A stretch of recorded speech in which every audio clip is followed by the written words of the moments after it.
first of all, let's highlight that none of us want to be in this situation. This is not a choice that Canada made to create a chill in Canada-India relations. India is an important democracy, is a country with which we have deep historical people-to-people business ties at a time where the instability around geopolitics mean democracies have to stick together. That is why when we started to understand through intelligence agencies that India was possibly, if not probably, behind Nijjar's killing, the killing of a Canadian on Canadian soil last summer, our first choice, our first actions were to reach out, yes, to our Five Eyes partners, but also to the government of India.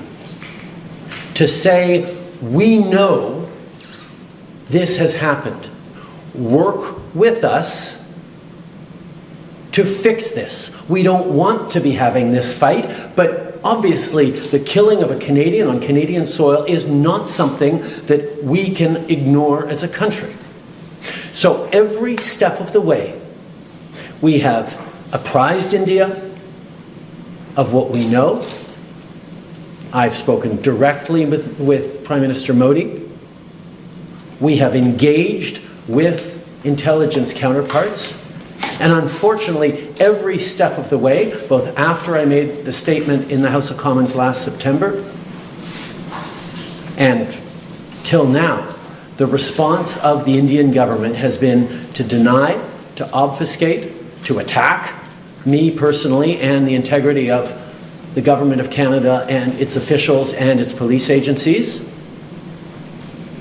And we have simply said, we're going to allow our agencies to do the work, particularly to move from intelligence collection from agencies to police investigations that result in arrests, trials, and consequences within a rigorous and robust and independent judicial system.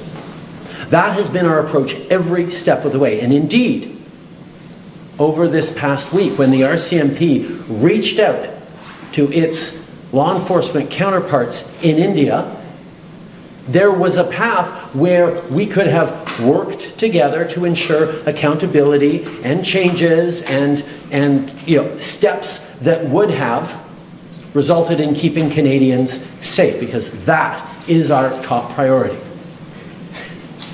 India, the Indian government, rejected those advances, rejected our attempts to find some way through this.